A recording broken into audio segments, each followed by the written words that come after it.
Okay, good evening, everyone. Thank you for coming tonight. I'm so happy y'all are joining us. So first and foremost, I would like to start this evening by acknowledging that we are on Kalapuya traditional lands, and our speaker grew up in Hawaii, the traditional lands of, I'm sorry, I'm going to totally say this the wrong way, Kanaka people, and we encourage you to research where you grew up in, as well as what land you're currently inhabiting, and seek out to support those indigenous businesses and projects wherever you're able to. Okay, so small announcements, bear with me. So single-use restrooms are just out the doors, past the just out the doors and then past the gallery, and then the gendered bathrooms are they should be right there too, just up the gallery, so just straight ahead. I would also like to thank and welcome our AEC ASL interpreters for being here tonight. And then we also have a small announcement from Sexual Violence Prevention and Education.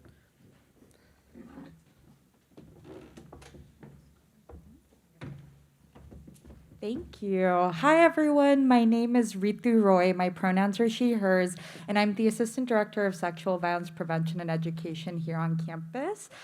So I'm so excited to be here today. Be Magic is a part of Sexual Assault Awareness Month where we invite various campus and community partners to collaborate on programming to support our vision to reduce harm and create safer campus communities and focus on healing. So you can find the full list of events at dos.uoregon.edu/SAM. And since it's the end of the month, we wanted to specifically highlight a very important event that's near and dear to our hearts called Take Back the Night, which is an event to really showcase and empower survivors and survivors' stories. It is happening Thursday. Oh gosh, what is the date? This Thursday at 6 p.m. at the EMU Amphitheater, and it would be really great to see y'all there as well. Thank you.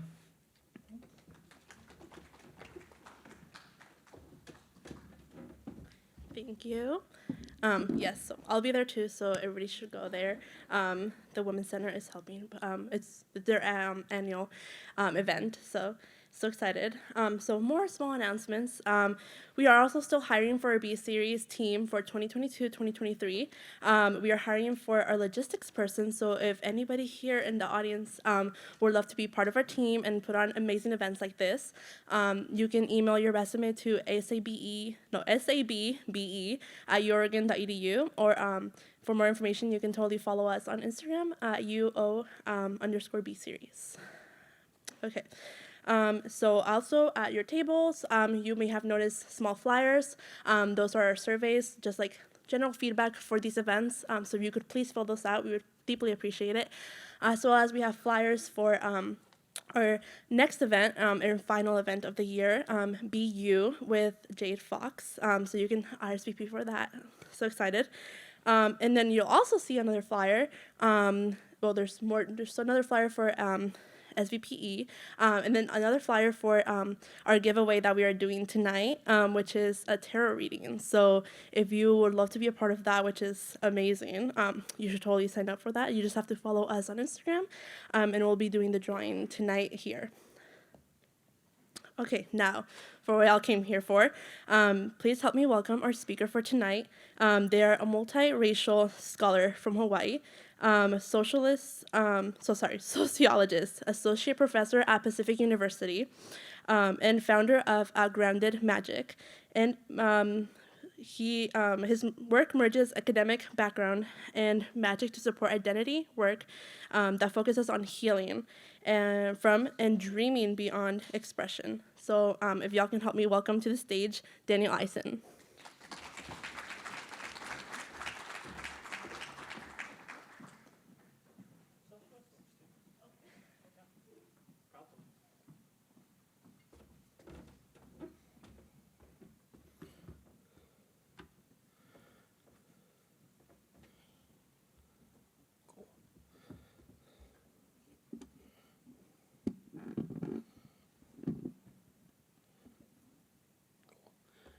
Sorry, just for a time check, we're trying to get to Q&A at 7.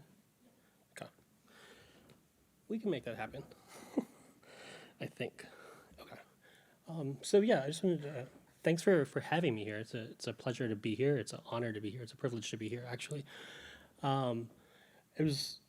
Yeah, I'm sort of here as I think about this project, or as I think about what I'm presenting on today, is a sort of a fusion of a lot of my work. So it starts with a little bit of my work on Filipino identity in Hawaii. It then dovetails into the work that I've been doing with Thoreau, and sort of thinking about what can Thoreau do for us, and what is our responsibility to use these practices or these tools in ways that create equitable and just worlds, and how do we link that into things like anti-racism and anti-oppression, and then also just kind of some of my musings that I've had about self-care. And I think self-care gets kind of a bad rap often, right? Because I think we think about self-care as escapism, and I really think that perhaps self-care can actually be liberation. And I'm not talking about self-care where we check out, but I think about self-care as where we check in, because I think the best kind of self-care that we can actually do is undo systems of racism, sexism, heterosexism, and any kind of form of oppression that we have internalized and sits within us, within the bodies that we walk in. So that's the short talk. Those are like we'll explore all that. So chose to be magic. We'll get into why that is and whatnot. Oh, sorry. There are a couple of slides on here that have some photos of my kid on it, or not my kid, the little person, the young person who lives with us, and we partner with, trying to help them live in this world. I don't own my kids, so I'm trying to figure out how to say that without like using words of ownership for the child that I'm helping raise. There are a couple of slides where I do use photos of my child, and they don't have a social media presence, and we try to keep a digital footprint away from them until they can consent to it. So there are a couple slides on there. If you can take pictures of any slide or anything like that. If anything resonates, you want a picture of it, feel free to take a picture of that. There are 2 slides that have pictures of Sparrow, and I would deeply appreciate it if there were no photos of that, because if they didn't consent to that, then they're not consenting to that digital footprint. So thanks. Which is that slide. So who am I, right? I think that's really important to start with. And I was born and raised in Hawaii. If you're from Hawaii, I was born and raised on Oahu, on the south shore of Oahu in Eva Beach. I went to a small, or not small, it was huge actually. I keep thinking about where I'm working, and that's small, and that's a private school. And I went to a giant public school of Campbell High School. And so if you're from Hawaii, you know that like if you graduate from Campbell High School, that's not necessarily the school where if you go to college, people are like, oh, you're supposed to be here. Now I guess it has that rep. Back when I was going to school there, it wasn't necessarily the rep. So I went to Pacific University for my undergrad, which was filled with a lot of private school students that went to private schools on Oahu. And they were like, how'd you get there? How did you get out of Campbell? How did you survive of a beach to show up in this space? So that's where I graduated from. I am I did my undergrad at Pacific University. I have a BA in sociology. My minors were in like psych and anthropology. And then I went back home actually for my master's in sociology, and I went back to the University of Hawaii at Manoa, and somehow did not cause enough trouble at Pacific University, so I am back there as a faculty member of sociology. I consider myself a critical race scholar. On paper, I'm a sociologist. I think my work actually aligns more with ethnic studies and whatnot, and critical race scholarship. But if you look me up online, it says sociologist. Sociology tends to be fairly white. And fairly quantitative, which is why even just my own hesitance there, right, to be like, I am a sociologist. I don't know that I am. I work with Thoreau. I'm a parent. Like I said, we're raising that little kid right there. Their name is Sparrow. We're trying to raise them beyond the binary.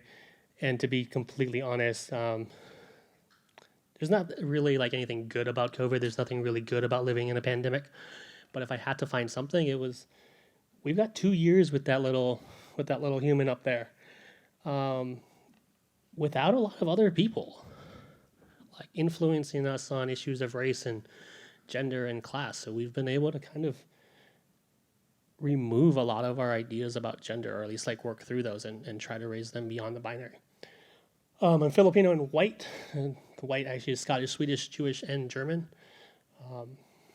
I play the bagpipes. I'm a Reiki practitioner. I'm a certified mindfulness coach. I coach for the faculty success program, so I help faculty work through the difficulties of writing and the difficulties of work-life balance and all of that. I consider myself sort of a social justice advocate. And that's a really small section of who I am.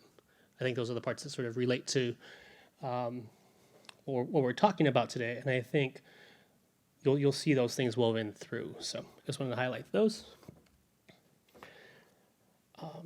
I think one thing that, my work with coaching and my work with faculty and my work with students has shown me is that we so often show up for these talks and we just act like we have everything together. And I was thinking about this series and this idea of leadership and all of that. And I just want to sort of do some reflections on the invitation process and like how I ended up here, because I think what people in the audience often assume is like I either reached out to ask to be part of this, or like someone reached out to me and I was like, yes, definitely sign me up, let's go. And I just want to reflect on that a little bit so that you all can see what that looks like and how that affects people like myself who come from something like Campbell High School or a person of color in the academy and things like that. So I find it really interesting to be here giving this talk at the University of Oregon today, because I was actually like 2 years into my career when I started as a sociologist at Pacific University. I was actually asked to be part of a sociology symposium here. And they were asked me to talk about my research on Filipino identity.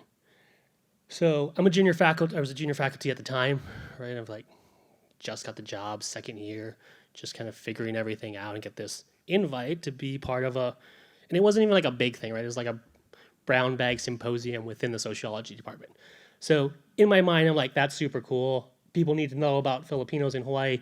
My work is really important.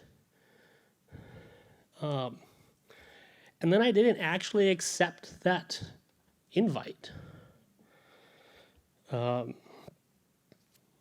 kind of like pushed it off to the side, had lots of other thoughts come into my mind. It was like, who are you to have that conversation? You just finished your PhD. There's a whole bunch of other people who have done this way longer, have lots of other thoughts on this. Like, you're young, why are you going to do this? And pushed it off and actually didn't accept. I actually kind of like said, hey, I've got a lot of other stuff. I'm still trying to figure out what it's like to be a faculty member. And I'm just like not going to do it.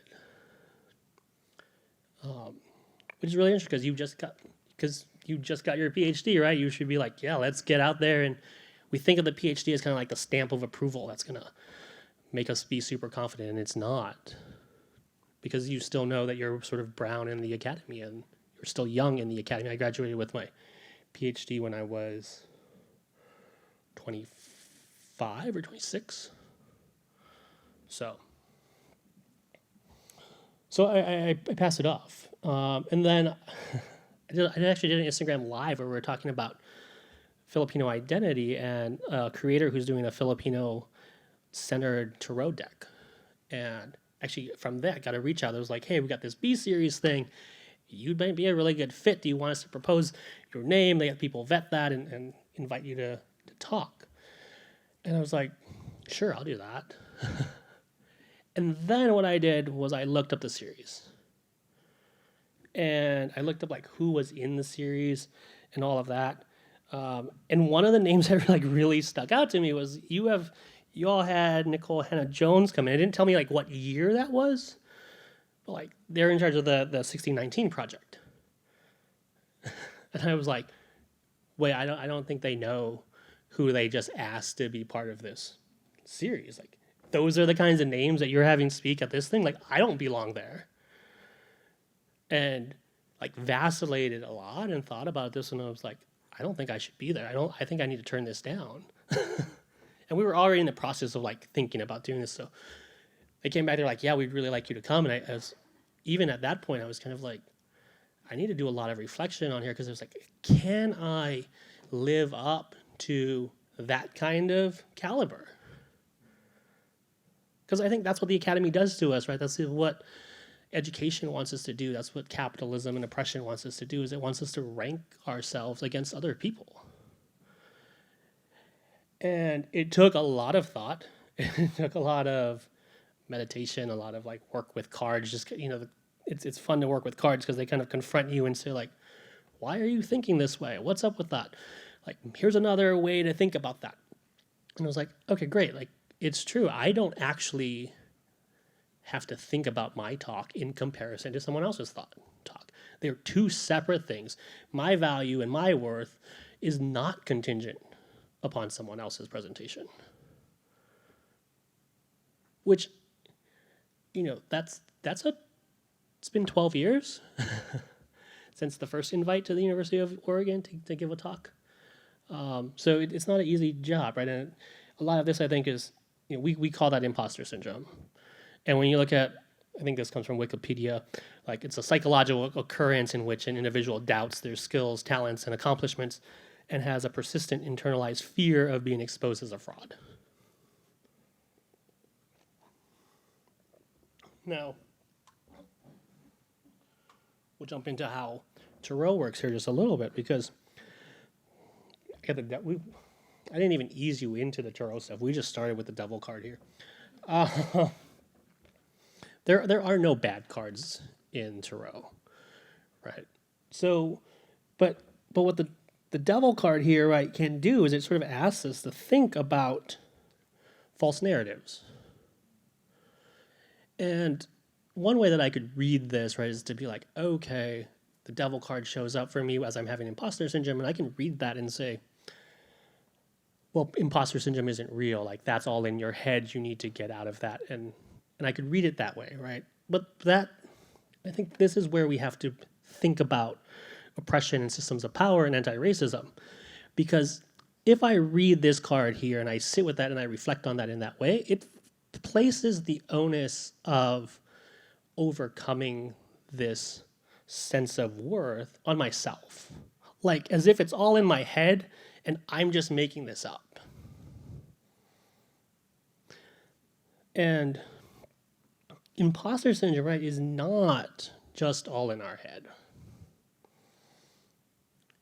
It is years and years and years of racism, sexism, heterosexism, oppression sitting on our shoulders, telling us that we're not worthy of what we're supposed to be.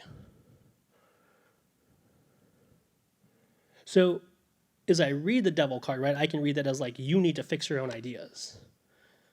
And I can also read that as we can work through this. We can accept this invitation. And we also don't have to blame ourselves for the imposter syndrome that we might be facing. Right? The fact that we experience imposter syndrome does not tell us very much about ourselves. It tells us about the strength and the power of the systems that want us to feel as if we're not worthy, as if we don't belong. Right? So I think those are ways, right, that like Tarot can like sit and it can confront me in different ways and make me think about the world in new ways. But you can also see just in that example, right, how I could read Tarot through a very oppressive lens that then tells me that I'm the problem and I have to fix myself. And just to think about the ways that, like, where does that imposter syndrome come from, right? Like, was it just that someone kept telling me Filipinos don't exist or they shouldn't exist in higher ed, they don't belong in the spaces of power? Like, to some degree, yes. But that also has historical roots. Like, we can go all the way back to the time where the United States acquired the Philippines, right? And you can read this. This is the speech from President McKinley at the time, where like the U.S. like didn't actually want the Philippines, like no interest in the Philippines. And so you had this all play out, and it falls on them, and he's like, I don't know what to do with you all. And he makes this speech, and in his speech, right, he actually says, like, I got down on my knees and prayed to figure out like what I would do with the Philippines. He said we couldn't give them back to Spain. That would be cowardly and dishonorable. We could not turn them over to France and Germany, our commercial rivals in the Orient. That would be bad business and discreditable. And that we could not leave them to themselves. They were unfit for self-government, and they would soon have anarchy and misrule over there worse than Spain's was. Right, to leave Filipinos to have self-governance would be worse for them than the colonial rule of the Spanish in the Philippines.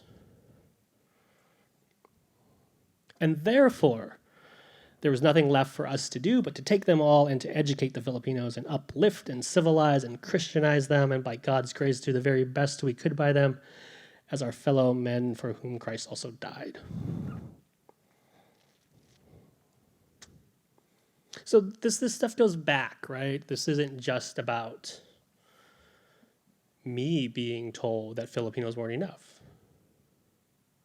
This is a historical trend where Filipinos have been stigmatized, where Filipinos have been viewed as less than, unworthy of self-government, that if Filipinos were to govern themselves, their rule of themselves would be worse than colonial rule of the Philippines.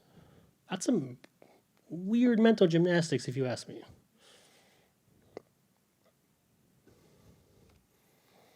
Just a couple of quotes from people that I interviewed for some of my studies, right? And this is a young Filipino woman. When I think of Filipinos, I just think of lower end jobs. I guess that's kind of how it is with my Filipino side. My mom's a secretary, and my aunt, I don't even know what she does. My uncle is like a nurse's aide, like the people who clean up and stuff. So it's basically the lower end jobs. All right, so we see the stereotype follow through into the contemporary space. This is a quote from a participant who actually believed that she was not going to be able to go to college, simply because she existed in the world in a Filipino body.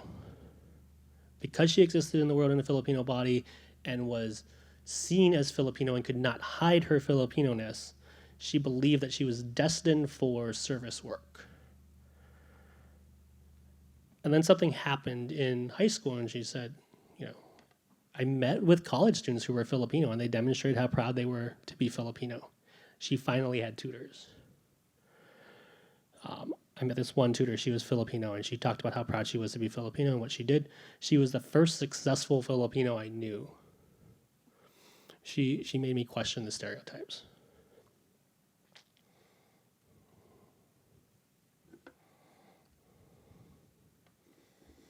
So I really think that one thing that we have to do, right, is as we think about what does it mean to be magic, why do we title this talk Be Magic? I think showing up is magic. I think showing up, overcoming imposter, or not even overcoming imposter syndrome, I think even up until the moment of this talk, I was like on the side just kind of thinking about the talk, and I was like, this is one of my few talks where I don't have a ton of quotes from my data. I don't have a ton of quotes from literature that I've read. And I was like, I don't know, like maybe I should go and fix that. Maybe I need to go add a lot more quotes. I need to go add more data to this. Because I think that's also one of the ways that education, right, has been quite oppressive to us. Like it tells us that we have to have new ideas, but it also tells us that our ideas are never enough unless there's someone else's ideas. And we have to be able to back everything up, and we can't actually just say, like we can't speak from our own experience. We can't have our own thoughts. So I think to be magic, right, is to show up. To be here. to say yes to the invite, to show up as the tutor, to show up as the mentor in the space. And sometimes it's just that. Right? I think sometimes we think about social change and we think I have to do a lot of heavy lifting and I have to do a lot of work. And that work is important and a lot of that has to be done. But sometimes it's just us being in the space. And when we show up in that space, like, we can be magic.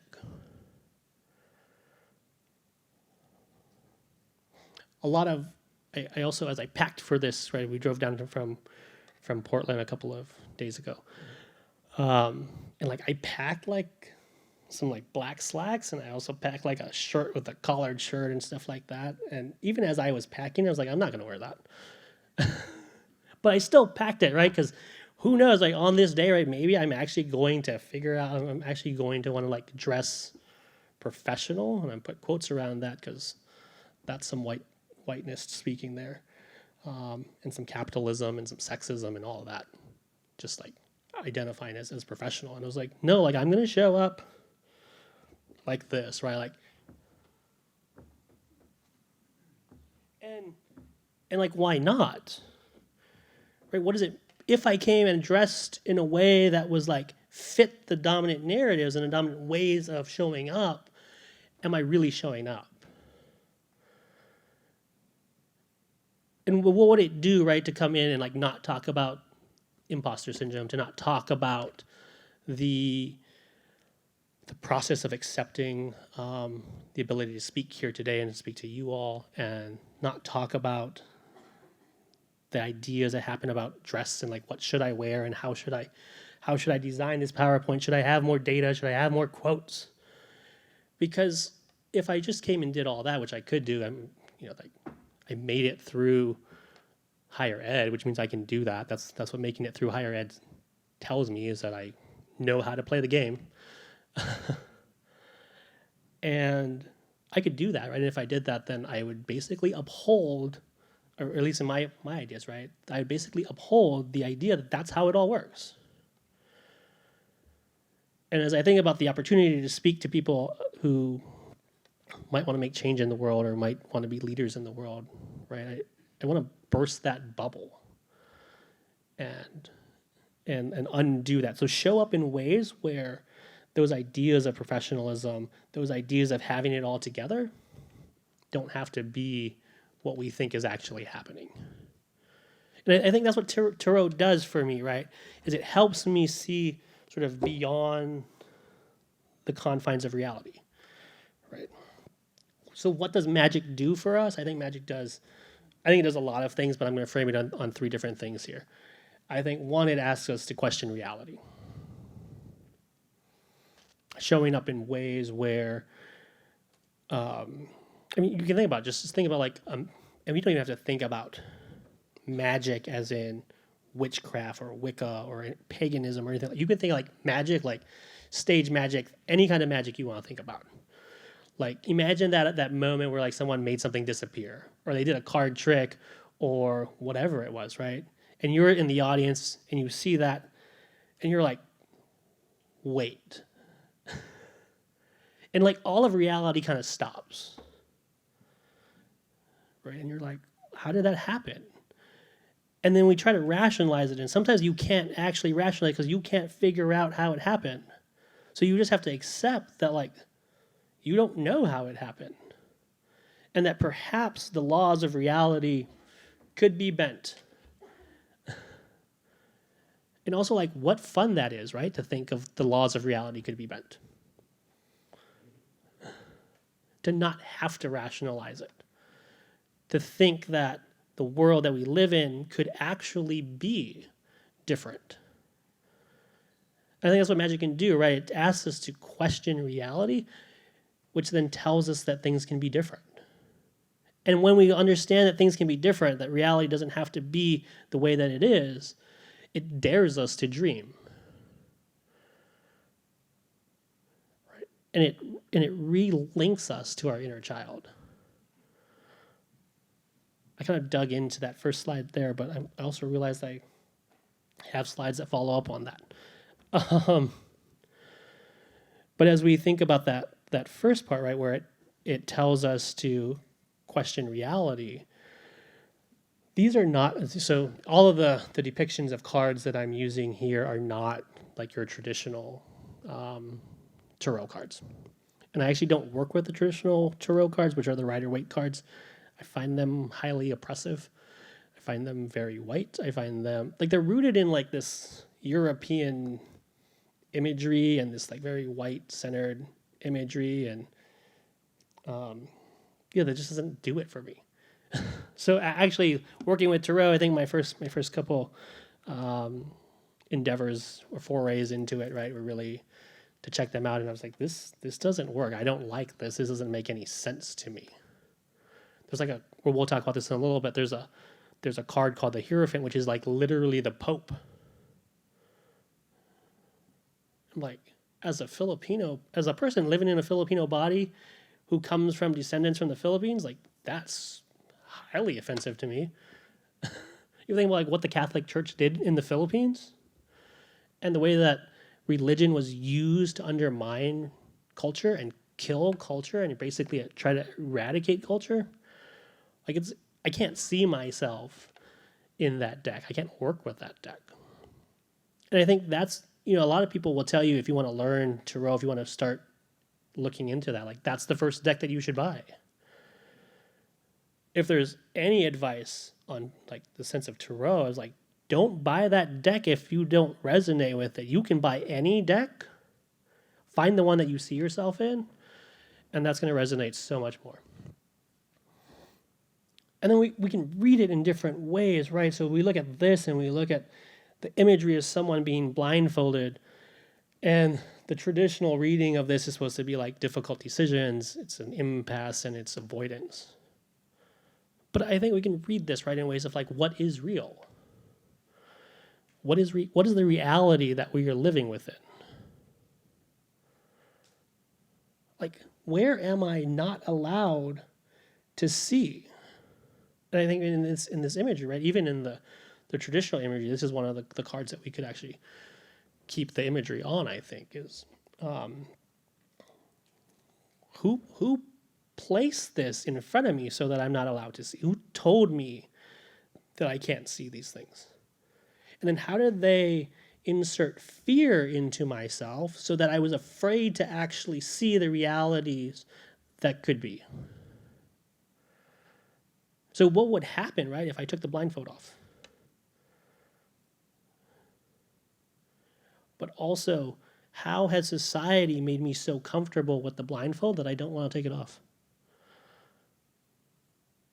Like, even as a person who's oppressed, even as someone who, and you think about internalized oppression and whatnot, right? Like, we become so comfortable in oppression that to stand up against it actually makes us uncomfortable. It creates discomfort. So how have we been taught that we actually are more comfortable in this space and we fear what we might see if we question reality? Because all of culture is socially constructed. As a sociologist, I would argue that someone made it up at some point, and if someone made it up, that means it can change.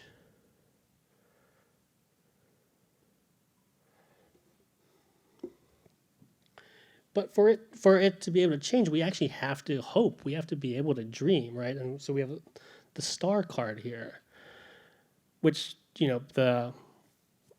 the traditional meaning here is hope, faith, purpose, and renewal. And I don't think that's a horrible. I don't have a lot of critique of that traditional meaning here. But how can we frame hope? Or like, what does hope look like beyond survival? I think so much of the ways that we think about the world and our time in oppressive systems is we think about hope as survival. How am I going to make it through college? How am I going to make it through this space, this party, this interaction? How am I going to survive here? And what if we take that narrative and say, like, I'm not playing by those rules anymore? And instead I say, what does hope look like beyond survival? What does hope look like when it's centered on thriving? What would it look like, right, for you to not contain your dreams? to not limit your imagination around social change by what I would consider the oppressive narrative that change is slow, that change takes time.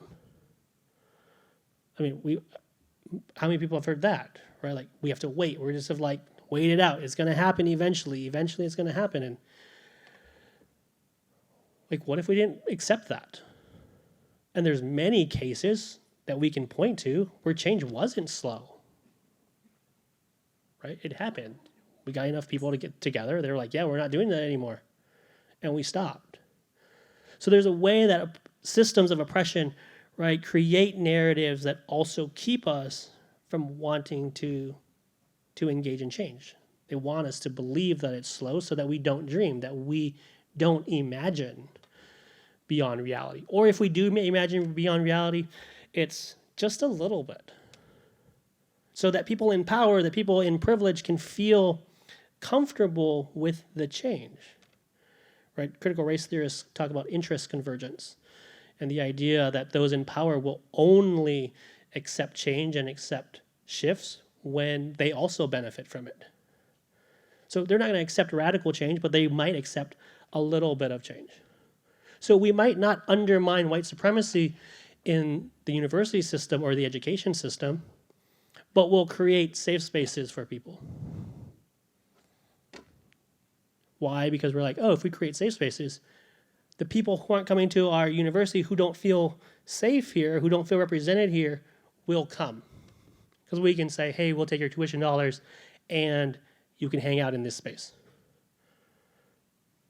But like, are we ever going to undo white supremacy and whiteness and capitalism and consumerism and sexism in the academy? And what would that look like, right? Could we get rid of grades? Could we get rid of hierarchies? I don't know, right? I even struggle with that because I exist in the same world that you all do, where we're not allowed to dream, where we're not given those freedoms or those opportunities to dream beyond just incremental change. So in my classes, I think I ask all of my students this, and this is perhaps one of the hardest questions that they have. Like, what does a world without oppression look like? And I don't mean like it looks like everyone's equal. Like, challenge my students, right? Like, what does it actually look like? Can you name it? Can you describe it? Can you tell me the colors of the world? Can you tell me the ways that people are interacting? Can you fully describe it?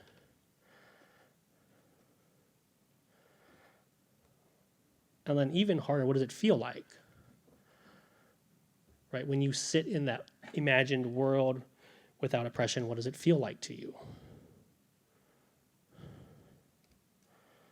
What could you do in that world? How would you feel in that world?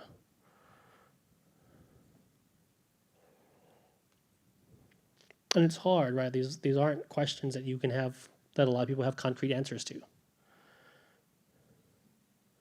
But what would happen, right, if you could have concrete answers?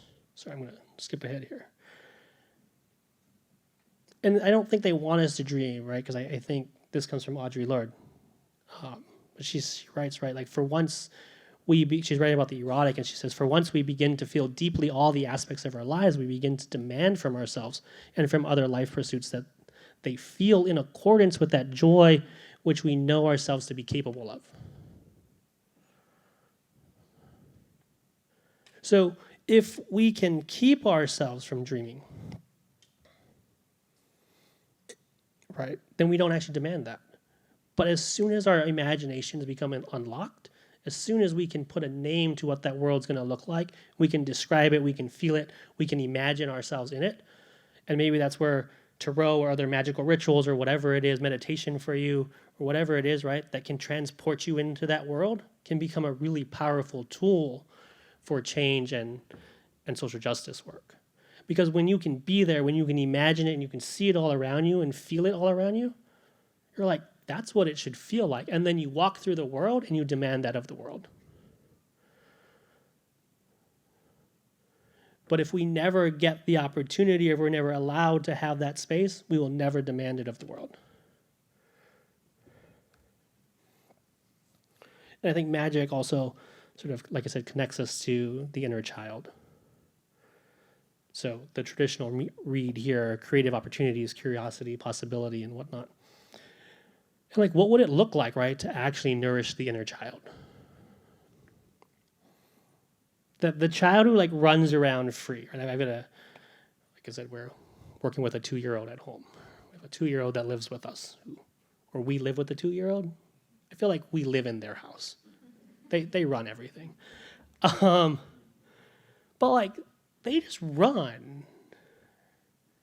And they like have all their feelings, which range from sadness to anger to joy to shyness. Like, and they feel all those and they express them. And like, what would it look like, right, if we embraced joy, play, and freedom?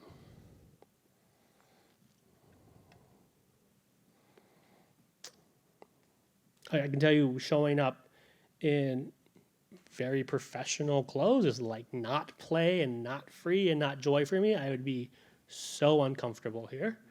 But it's like what we are also told that we're supposed to do as well. And so can we rekindle, right, the curiosity, the critical thinking, the innovative nature of ourselves that we have been taught to fear through what some scholars or people would call adultism? Right, the idea that we have a system of oppression that privileges adults over children, and it treats children as not full humans. And what happens, right, when we do treat our young people as full humans, and we don't try to kill that sense of curiosity in our children. Bell Hooks writes about critical thinking, and she says children are naturally critical thinkers. Right? If you ever hang out with a kid, once they can speak, right, they're like, why does this happen? Why does that work? Why? And we get to that point where we're like, because I said so. And like, what a sad moment, right, to say you can no longer be inquisitive.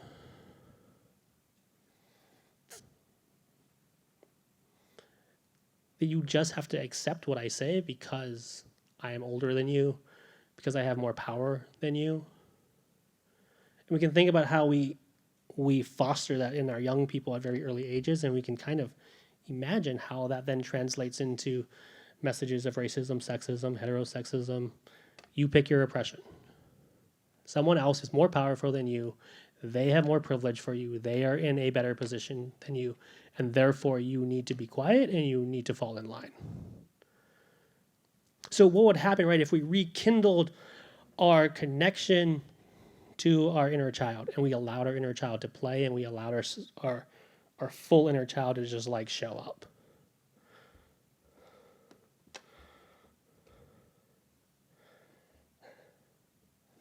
That's the awesome 2-year-old who runs our house. Their name is Sparrow. We are raising them beyond the gender binary. And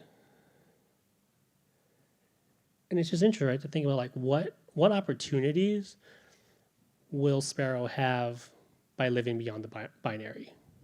Even, the binary is going to come and haunt them at some point, because they're going to be around people who are going to impose things like, are you a boy or are you a girl? Like, what bathroom are you going to use? There's a Q&A section. I will answer any question that you want about Sparrow, or even like raising Sparrow, trying to beyond the binary. Do not ask me about bathrooms. It's the least of my worries, and it should be the least of your worries as well, in my opinion. And I say that because that is the question. That when you tell someone that you're raising your child beyond the binary, they're like, well, what's going to happen when they go to school? What bathroom will they use? They're 5. Right, if they go to school at 5. Like, why do you care? That's the kind answer that I have for you. If you ask the question about what bathroom they're going to use, it's not going to be that kind later. So, but like, yeah, what opportunities, right, exist for this child who doesn't have to fit into those categories? That they can play with whatever they want to play with, they can dress however they want to play with, or they can dress however they want. And they also don't have to think about themselves as a boy or a girl. And like, what kinds of freedoms would we have if we didn't have to think of ourselves as boys and girls.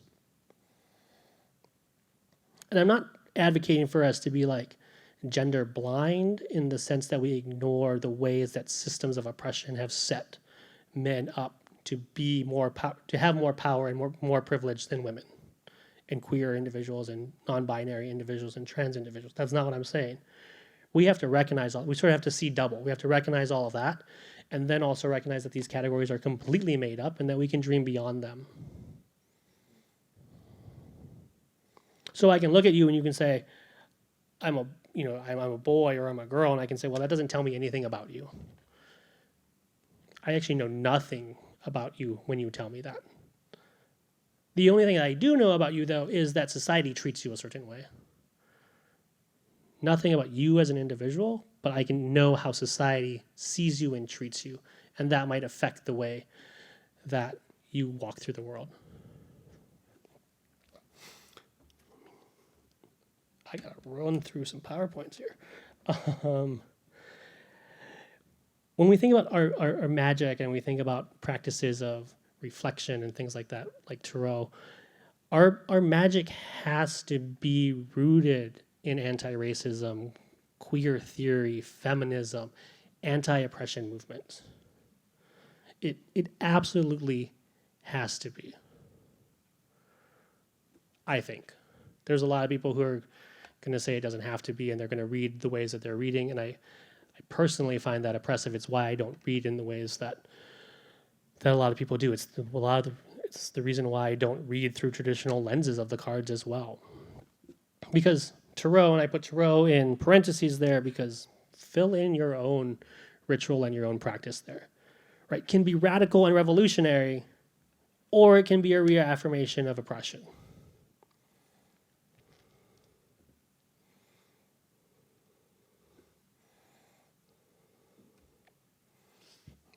We think of something like the Fool card, which is the first card in the Tarot deck. And on your left, that mirrors. Anyways, sorry. On the left, right, are sort of the traditional ways of reading the cards. So new beginnings, first steps, inexperienced, naive, careless, carefree, daring, take chances. So if this shows up in a reading for you, I'm supposed to think about these things, or at least the traditional way of reading tells me these are the kinds of things that I'm supposed to think about and then report that kind of out to you. But what if I take the Fool and I spin it in an anti-racist way, in an anti-oppressive way? And it's like, the Fool is actually not naive. The Fool is absolutely wise. It is a return to self. Is a return to that inner child who's running all around, and that inner child's actually not naive. That child knows a lot about the world, and we can actually learn a lot from watching that child. So it's a return to ourselves. It's a liberation. The Fool doesn't walk off the stage because they don't know about the dangers that are ahead of them. They walk in the ways that we think that we're not supposed to walk because they know that the dangers that we have been sold are not necessarily true. And they say, I'm not going to abide by society's rules. I'm going to cast them off, and I'm going to live beyond these systems of oppression. I'm going to live beyond your rules. So if that's a really different way to read, right? If this card shows up and I'm like, oh, you're a novice and you need to think about these things. This is a new beginning for you. Think about that. As compared to, you've got a moment, right, where you can step back into yourself. That you might see constraints and you can dream beyond that and you can live beyond those. And you don't have to let society and the rules of society control yourself. And it doesn't mean it's going to be easy. But imagine if someone gave you that permission to do that. And I don't think anyone who's reading Tarot for someone has to give you that permission.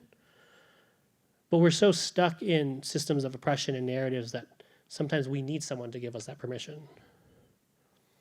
Like I said, I coach for faculty, and we work on work-life balance things, and it's fascinating how many faculty, we just need someone to tell us it's okay to take a weekend off. It's okay not to work all the time. And they're like, oh, that's radical. No one's ever told me that. And we actually like feel like we need that permission to do it. We talked about the Hierophant, right? And traditions, conformity, establishment, structure, conventional, honor, rituals, honor. I don't know about you, but even just as I read that, like I feel like on a very embodied level, like just heavy, and like I'm like, oh, like I just want to like crawl up on the floor and just like give in. But like, what if we shift that, right? And we're like, the Hierophant like gives us ideas of like, how do we transcend time, and how do we transcend space?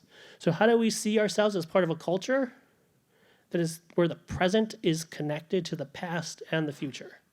And I start to think about, I think about the rituals that I have, and I contextualize them within systems of oppression. And I say, why is it that we celebrate this holiday? Why is it that I have to tell you whether my child is a boy or a girl? Why is it that I have to dress professional? Why is it that I have to do these rituals that we engage in all the time? And what if I contextualize that, right? I just see, well, that actually comes from power and privilege. I say, well, that's not, did that come from me? Did that come from my own culture? Especially as a person of color? Or did that get imposed upon me from someone else? And if it was imposed on me, then it's actually not my ritual. And if it's not my ritual, I don't have to do it. And I can let it go. And maybe if I let go of that ritual, I can actually like return to the full again, right? And I can link back to my inner self and my inner child. And now I'm at 7 o'clock somehow. So I think we have to think about things like, even if you're working with Tarot, like who are we reading for? When someone sits down and you're working with Tarot, like who am I reading for? Who do I want to read for? And even if the person sitting across from me is a person of color, am I really reading for a person of color? Or am I actually reading for whiteness and delivering messages of whiteness to people of color through this practice? And that gets really messy when you start to think about, this is a practice that then gets linked to spirituality. So then we like elevate that as, these are messages from the divine. And I have no interest in delivering divine messages of whiteness and heterosexism and ableism and adultism through this practice. So I have to read in anti-racist ways. I have to read queer theory. I have to read feminism. I have to read all of these things so that I can understand this practice, because I'm not going to accept the practice as the Hierophant wants me to on its own terms. I'm going to interrogate it, contextualize it, and say like, no, that's not me. Right? And what can we, whether you work with Tarot or not, like think about any other rituals that you have in your life. Can you contextualize them? Can you see where they come from? And can you decide, like, yeah, that's not me. I'm not going to do that anymore. And how will I change that? And then, what questions are we asking as well? I think we can use Tarot, right, to like unlock for liberation. So if we can use it to confront our own privilege. So instead of asking Tarot, like, what should I do today? Or like, how's my relationship with this person going? Or, any those kinds of, like the ways that we imagine Tarot questions being posed in the media and in our collective imaginations. But like, what if we start asking the cards things like, how do I benefit from privilege? What prevents me from acknowledging my privilege? What comfort do I find in my privilege? What do I fear I would lose by giving up my privilege? How was I taught to accept and not question my privilege? Right? Or how are my relationships contingent upon maintaining my privilege? And what's kind of nice, right, is once you have a sense of like what each card means, you're going to draw some random cards, and then they're going to confront you. So if I ask the cards, how's my day going to be? I could read that in one way, right? If I ask the card something like, how are my relationships in the world contingent upon maintaining my privilege?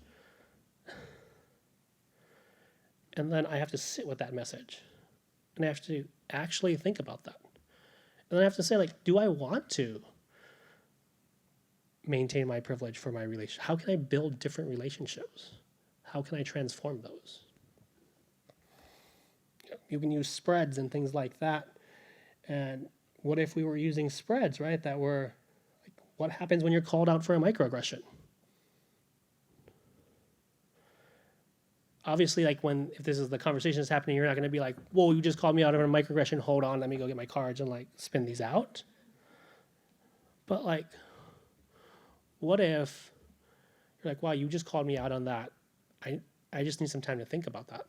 And I want to come back and I want to think about these things and be in conversation and in community with you. And then you came and you had something that was really centering this, right?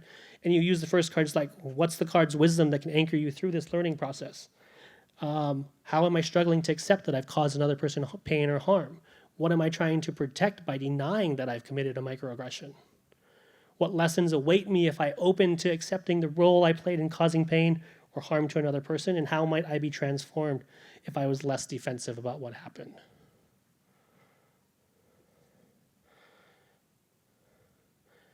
And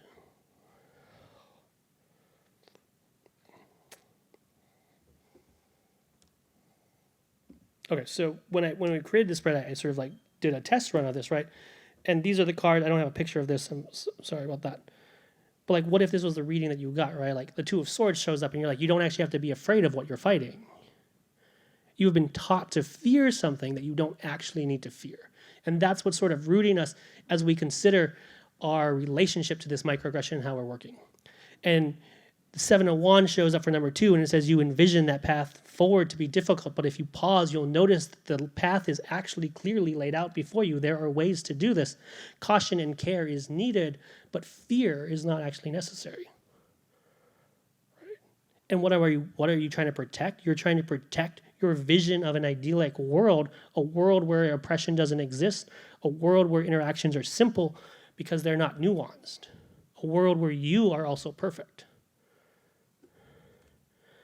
And then for the fourth card, the Eight of Chalices shows up and it tells you disappointment and difficulty does not have to be overwhelming, right? There is much to learn by sitting with the discomfort of what you might interpret as a personal downfall. You don't have to check out of these moments. And if you do, you'll find yourself disconnected and overwhelmed. But if you stay in the discomfort, you can actually build community. And how might you be transformed? The Page of Chalices shows up here and it says, you rekindle the curiosity of the inner child. You learn to ask why, or you learn to ask why again and explore the answers to that question. You look at what your defensiveness can teach you and the harm that your inner child needs to heal. And you can see how, like, when we read through an anti-racist lens, right, or an anti-oppression lens, this confronts me really differently. And it doesn't just like let me off the hook and be like, it's okay, you'll be fine. But it forces me to say, it'll be fine when you do the deep work of building community and sitting with the harm that you've caused. And like, what if we had these kinds of centering practices that allow us to work through privilege? What if my participants who grew up hating themselves as Filipino had practices that allowed them to know that the hate that they feel towards themselves wasn't from themselves. It wasn't even from their parents. They attribute a lot of it to their parents because their parents were the ones who didn't speak to them in Tagalog or Ilocano or something like that. But like their parents were doing that because the structures of racism told them that that was not something that they should do. So the harm is actually not coming from their parents. The harm is actually coming from systems of oppression. And what if you had a Tarot practice, right, that allowed you to see that? To say, you are fully worthy and you are fully acceptable and your belonging like doesn't have to be contingent upon fitting into whiteness. Like, how would those people show up differently? Would they stop using bleaching skins? Would they stop putting clothespins on their nose to try to build a white bridge?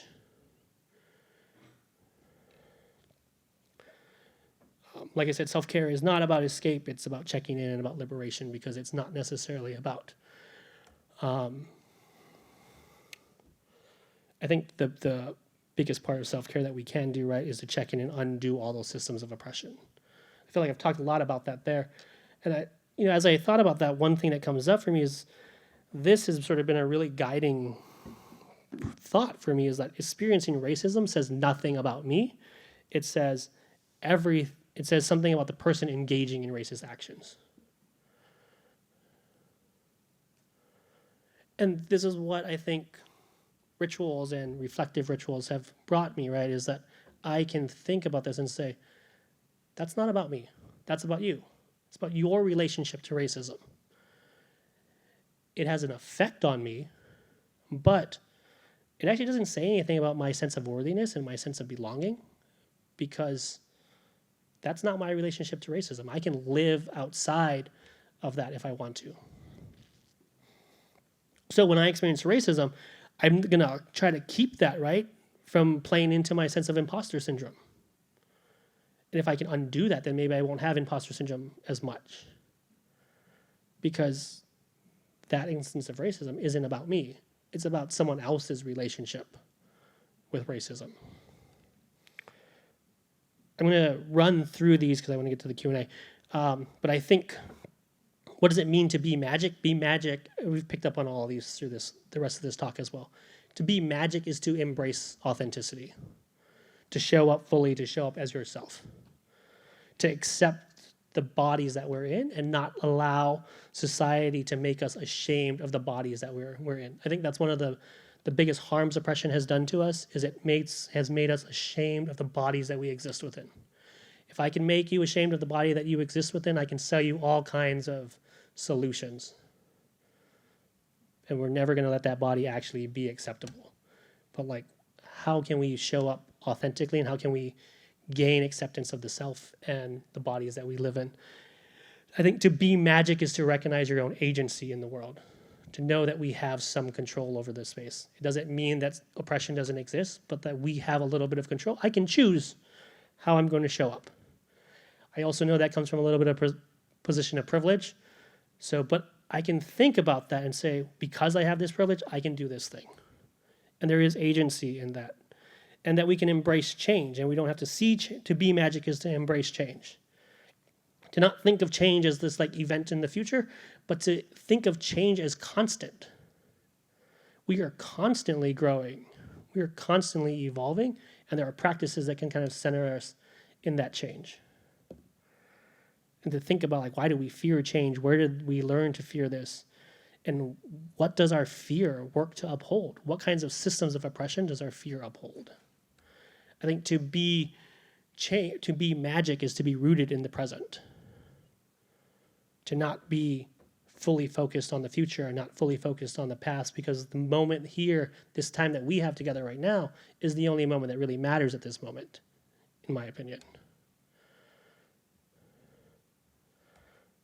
I think to be magic is to inspire other people, to show up in those authentic ways, to show up in ways that maybe question the rituals, question the practices that we have, so that someone else might see you, and they're like, hey, I can do that too.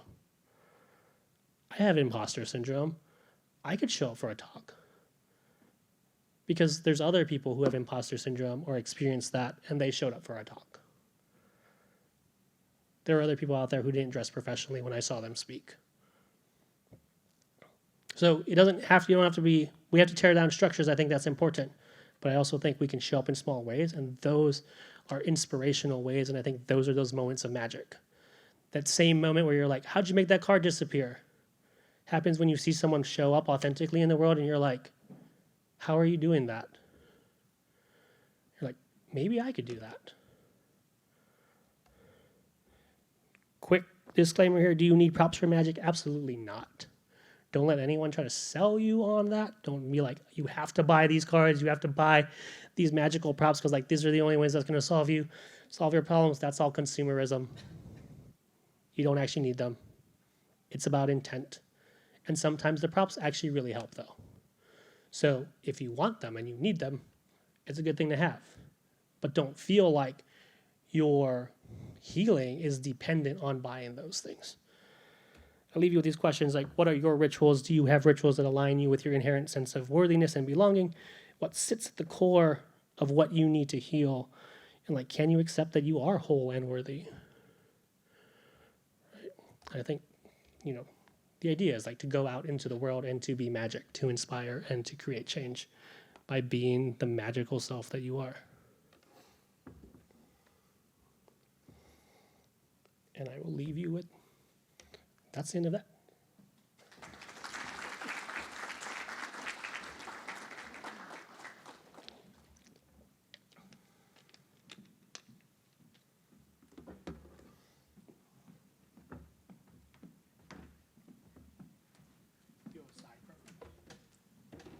Your choice.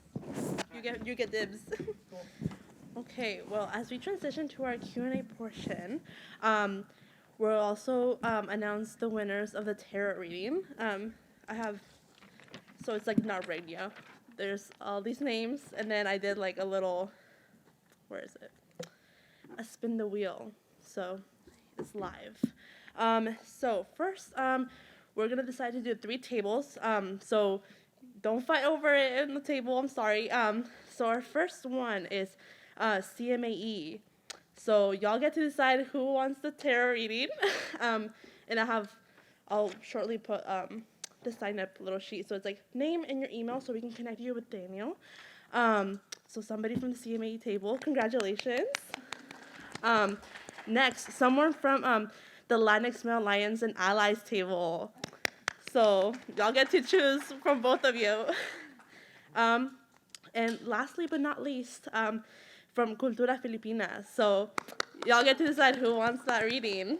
Hopefully there's not a lot of tension within that, because I would be fighting over it too. And then also one more from our Instagram. So I have all the names here.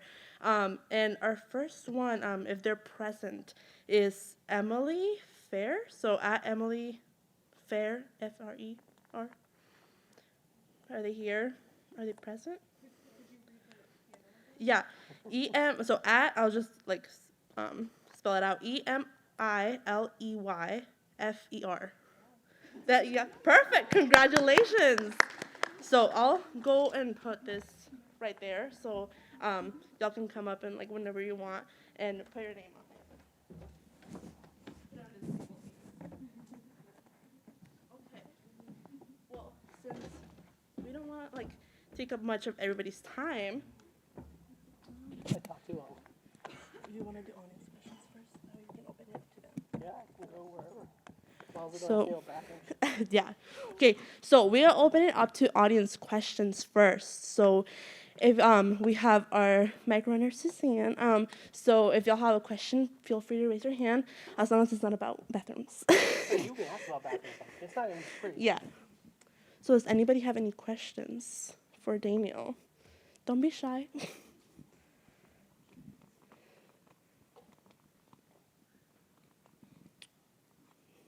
Well, to ease up, I can. Oh, we got. Perfect. Okay. The winner. Okay. Okay, can you hear me? Yes, okay. I don't really know how to phrase this question, but at least for me personally, I feel like I have to overcome a lot of generational trauma first in order to make change. So what advice do you have for like using these rituals and such for overcoming that? Or using it to make change, I don't know, whatever insight you have.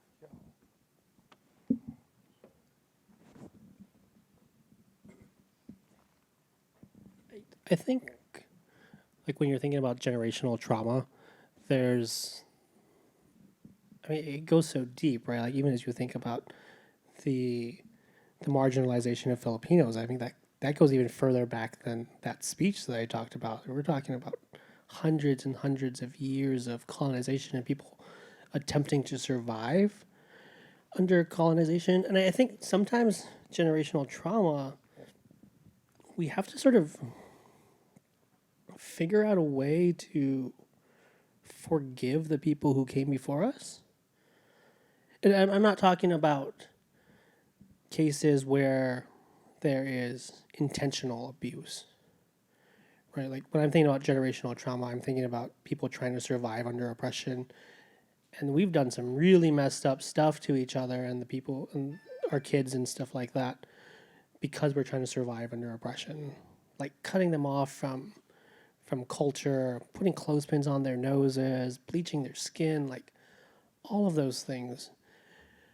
And I think some of the rituals, right, can help us as I think about like tarot and as a centering space. It can help me see that that wasn't them, and releasing them from the guilt that I may have put on them, I think can be really empowering. And when I say forgiving them or releasing them of that guilt, like I'm not saying that that doesn't mean that it justifies it. It doesn't say like, oh, that was all okay. But it says, I understand that you were doing that to survive in a system of oppression, and I'm no longer going to try to survive under oppression. My job here is to thrive. And if I let that linger, then I actually can't thrive, I think. Yeah. Great question. Great answer.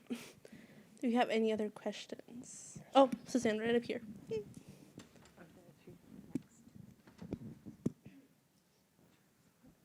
Hello. Oh, wow. Hi. My name's AJ.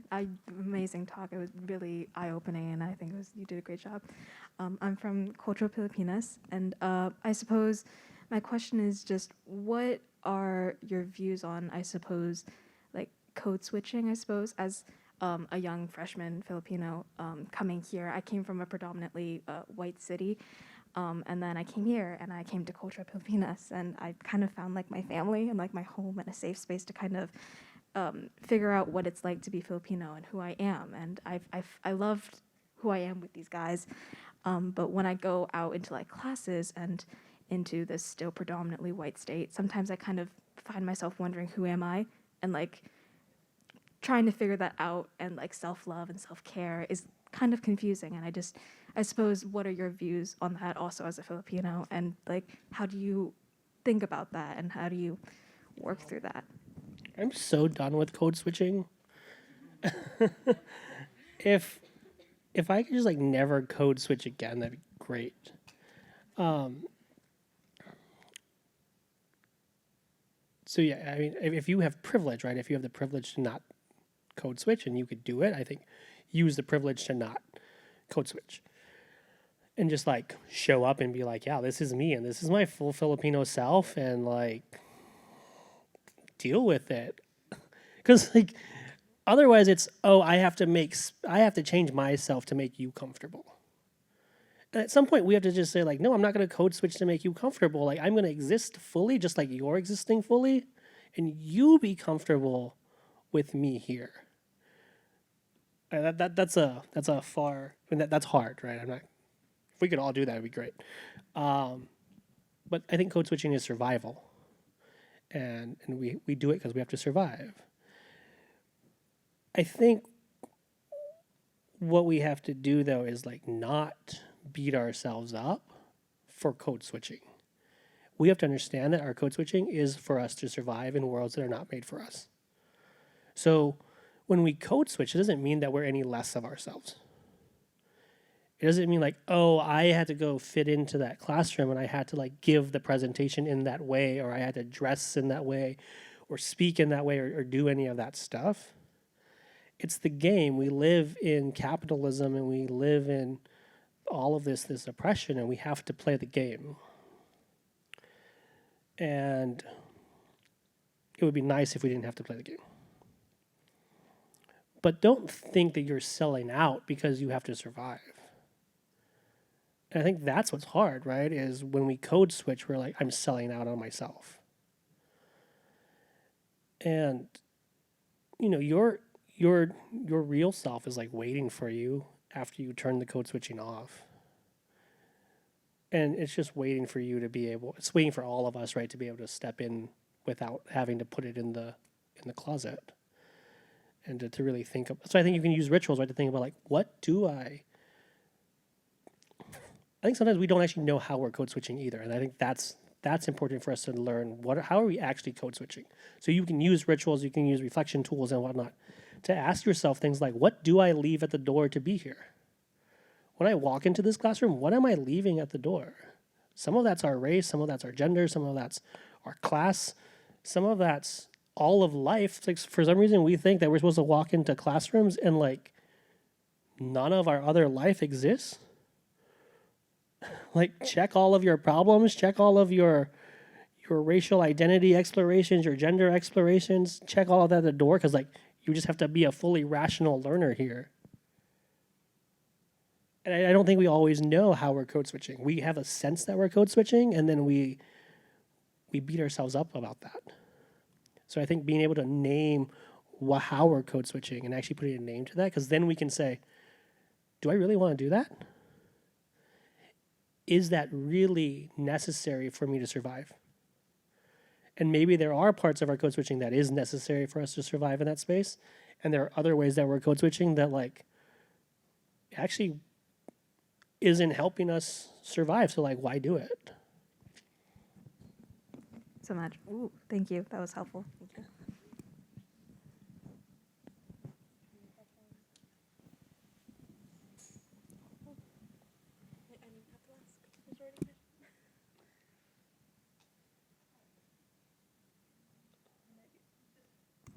Okay, I think that's on. Okay. Hi, I am an academic, and also I have my own kind of like magical ritualistic practices. So I was really interested in hearing what you had to say about that intersection that is in existence. But I'm wondering, in the academic space, if you've encountered resistance to using things like tarot in a, kind of like evidence-based practiced pressured world, and if people often have given you critique or resistance to using that as like a legitimate tool or suggestion in the academic space. We'll find out. I say that because I feel like this is probably the first public talk that I've fused the two together. And it's been sort of a new I've always done it, but sort of publicly doing it is a new exploration. And it's been interesting because I think there's a lot of, I haven't seen a lot of resistance yet, but because, again, probably because I'm not super public with it yet. Well, here we go. But some of the resistance has been for myself. So I'll be at NCORE in June, which is National Conference on Race and Ethnicity, and we're doing a presentation on Tarot and anti-racism. But even that, right, writing the proposal, I'm like, is this going to be accepted? And what are people going to think if they see this? And just thinking about like, how can I throw a ton of citations in there so that it justifies it? And I think you oversight and you overcompensate for the fact that people are going to look at the magical side of it and be like, that's BS. Because I think that's one of the harms of academia as well, is that it has separated the rational world from what it deems to be the irrational world. And the irrational world is not always irrational. It is just irrational based on the symbolic boundaries that the rational world has placed upon it. Right? So you're constantly and that's, just like whiteness and masculinity and all of that, that's a moving boundary. So they're like, oh, there's some things that we used to think are irrational, and we're going to accept those in because I guess they've become mainstream. But we'll be at NCORE, we'll be doing a presentation on Tarot and anti-racism, and then I threw it out and have not got pushback. Where I'm going to teach in spring, I'll teach an anti-racism and Tarot class at our institution. And then we'll see what happens with that and how students respond to that, and then what happens institutionally. But yeah, I assume that if I tried to publish on this, it would be hard. Thank you for that. Sorry, that was shocking. I'm a Pacific student also, so I'll be curious to follow up and see how that goes. Thank you. We just passed that thing where like grad students can, I don't know if you'll be around in spring next year, but we passed that. There was like a new thing, right? A new policy where grad students can be in undergrad classrooms. So next spring. Shameless plug. Then we have time for one more question, if anybody wants to jump in. Oh. Great. Can we do this question after?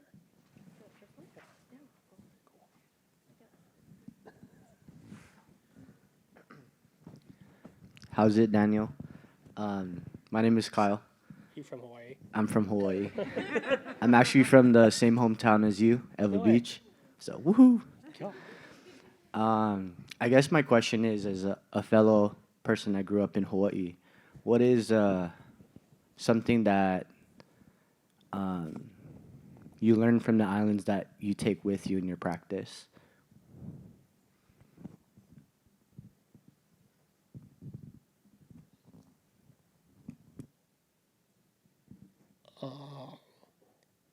Like everything?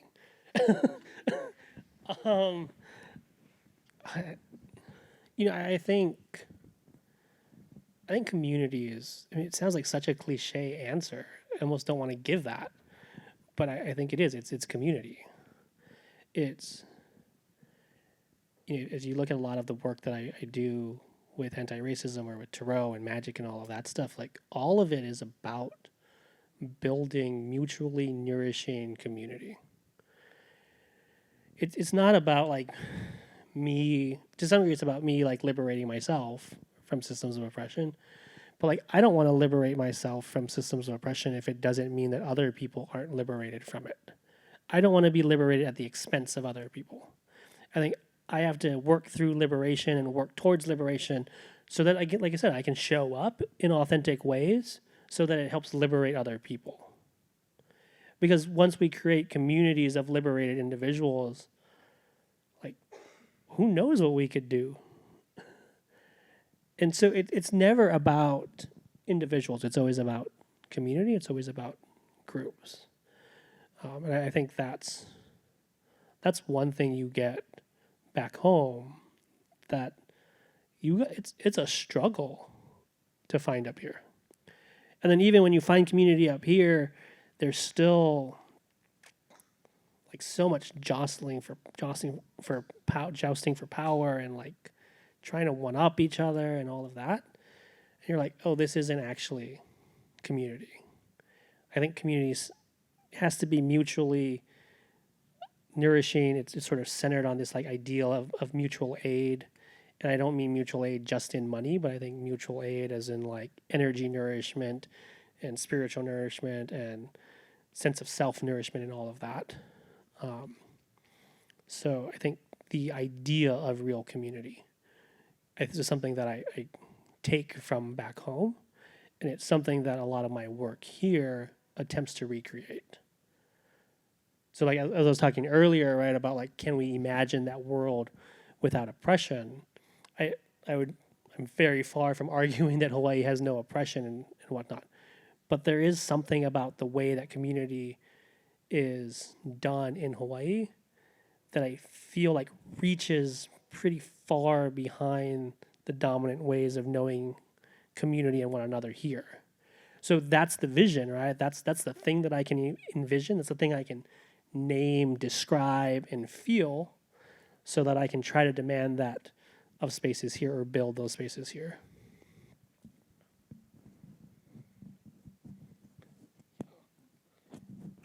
Did you graduate from Campbell? I went to Lima, and then I went to Honolulu. Okay, yeah. I went to Campbell for a day, actually. But I graduated from Roosevelt High School. Okay, no. Love that connection. Well, we'll squeeze in one last question that we ask almost every B speaker. But is who inspires you, either your work, your life, and why? Who inspires me? I think a lot of people do. I think everyone who quit their job during the pandemic inspires me. I think Gen Z, millennials, and people who said, I am not tied to my job.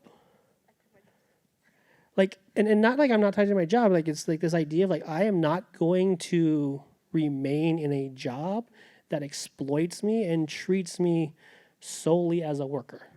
Like, doesn't see my humanity. And like, I think people like quit and like, they didn't know what was going to happen next. And like, that's so powerful. I think that's like a big shock to capitalism. It's a big shock to exploitive labor practices and whatnot. And I'm just like, those people inspire me. I think, to some degree, I think not having, if I wasn't working with a 2-year-old, I mean, having to provide for a 2-year-old, I think takes that option off the table a little bit. But like, there's moments where you're like, well, we exist within an exploitive space of higher ed. Like, why am I even here? How am I contributing to those systems? Because again, like, we want to do incremental change. And I'm not just bashing my own institution. I'm talking about like all of higher ed. Okay. So if there's any Pacific people watching and you feel like I'm, yeah, whatever.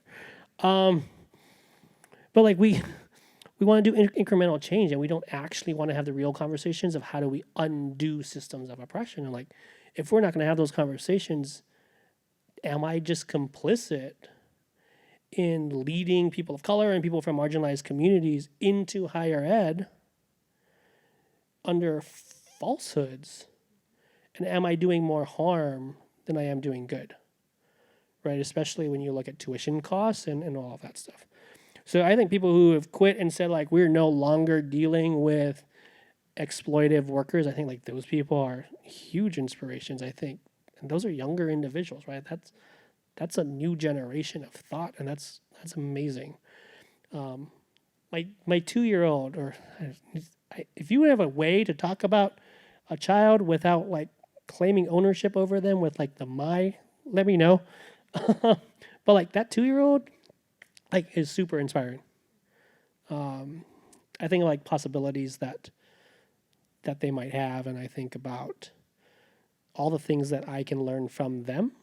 I think so often as parents we think about what we can teach them, and they are amazing inspirations of like anti-capitalist work and slowing down. It's like, guess what? We're gonna play right now. Like, you think you're gonna work from home, but like, no, we're not gonna work from home. Like, I want you to read a book. And then they've just been like a really great space to say like, yeah, I'm reading this book, and you know what? I'm just gonna read. And I'm not gonna read in the sense like, let's get through the book so that I can get back to work. It's just like, in the big scheme of things, like the moment that I have with my child, reading that book or like listening to the same song for like the 20th time or the 100th time or whatever it is like more meaningful than like whatever the work that's being done is. So much of our work becomes bureaucracy and things that don't, it's like not actually my time in front of students. It's not like community building. It's not all of that. So I think that 2-year-old is like a huge inspiration. And I, when I first saw that, because you all sent me this question, I thought about this question. I was like, are there like who are the older people who inspire me?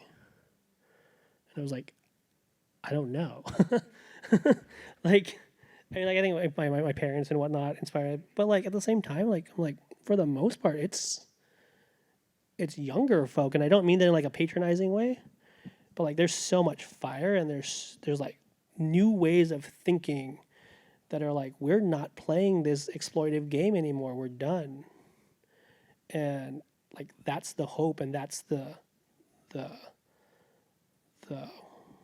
power and the energy that I want to partner with people on.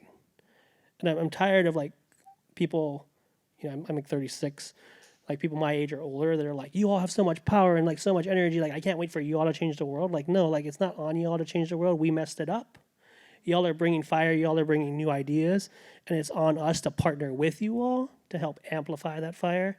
So like, I think that's an inspiration to see that that people are keeping those ideas and that fire, even though people are like, yeah, and then placing all of this burden of like changing the world on people as well. So if you are like my age or older, I think one piece of advice that I had was about mentoring is like, if we always think about mentoring as like older individuals in our lives, and we have to think about horizontal mentoring and like lower mentoring. So if you don't have a mentor who is younger than you, you need a mentor who's younger than you. Like, they have so much to offer, and don't use them in exploitive ways. Like, truly partner with them and like let them be your mentor. I think like they have so much to teach us, like we can't even imagine what they have to teach us. So if you don't have a mentor, if you're like me, 36 or above, if you don't have a mentor who's younger than you, like go find one and really partner with them. Thank you so much for that great answer. Well, thank you so much. That's all I can say. Thank you for being here, teaching us so much. And yeah, if anybody has any questions, can they reach out to you in any other way? Yeah. I think- I guess I should have put Yeah, no, that's contact totally fine. information on there. Yeah. It is. You can go back up to that in a little bit because I think it was on your first slide, right? So I don't actually know. I'll type it on there. yeah, perfect. But everybody, thank you for being here tonight. And yeah, round of applause for Daniel. And then those giveaway winners, if you haven't yet, please, go and write your name and your preferred email for reaching out and connecting with Daniel. And thank you for coming. And then also, don't forget to RSVP for our BU next event, May 21st. Yes, I think. No, May 17th. Sorry. But yes, thank you for coming, y'all.